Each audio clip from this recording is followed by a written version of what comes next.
პირველ რიგში იმიტომ ევროკავშირი რომ მშვიდობისთვის. რატო ევროკავშირი? იმისთვის რომ თავისუფლებისთვის. თავისუფალი მოგეხსენება თავისუფლება ქართველი კაცისთვის როგორ მნიშვნელოვანია და ზუსტად ამისათვის.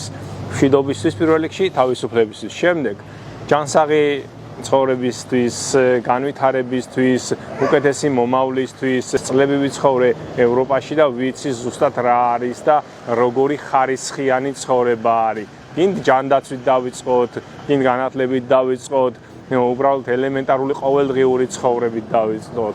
აი მნიშვნელობა არ აქვს, აი რა თქმა უნდა. პროტესტის გზნობა იმან გამოიწვია, რომ დაახლოებით ალბათ 30 წელია, თუ სწორად მახსოვს, ვიბრძვით ევროპა და რაღაც ეტაპზე რომ მიუახლოვდით და უცებ გვეუბნებიან, გამოგვიცხადნენ, რომ აი 4 წლით უნდა შევწყვიტოთ ევროპასთან ურთიერთობა და მოკლედ დავპაუზდეთ. ძალიან სამწუხაროა ეგ, რაღაცის იმედი რო გაქვს, წლები ამ იმედის მიმართულებით რომ მიდიხარ, იბრძვი, რაღაც გინდა რომ შეუერთე ამ ევროპულ ოჯახს და უცებ ეგ ყველაფერი ამ ყველაფერს კლავენ შენში.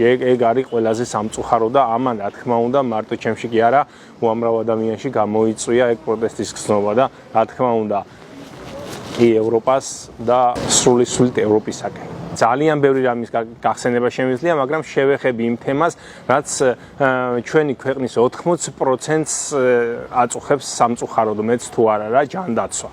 აი მე მაგალითად ოპერაცია რო გავიკეთე, 1 ცენტი არ გადამიხდია. მიუხედავად იმისა, რომ ეგ არ იყო ემერჯენსი გადაუდებელი სიტუაცია. ოპერაცია გამიკეთეს ფეხზე ისე, რომ თავისი მედიკამენტებით, შეხვევით, სახლში რაც მჭირდებოდა, ამ ძვირიანი მასალებით, ჩასაცმელი გეტრები, რაღაცები, ისეთი რაღაცები, რაც აი დღეს რო უყურებ, აქ ძალიან კატასტროფული ფასები ღირს. უბრალოდ მაჩუქეს, მითხრეს გისურვებ ჯანმრთელობას კარგად წანდებოდეთ, თუ რამე დაგჭირდეს, იცით ჩვენ სად უნდა მოგვაკითხო და ვсё. ეგ იყო და ეგ ისე მარტივად და აი მეც მინდა რომ ჩემი ქვეყანა რაღაც ამ დონეს მაინც მიუახლოვდეს.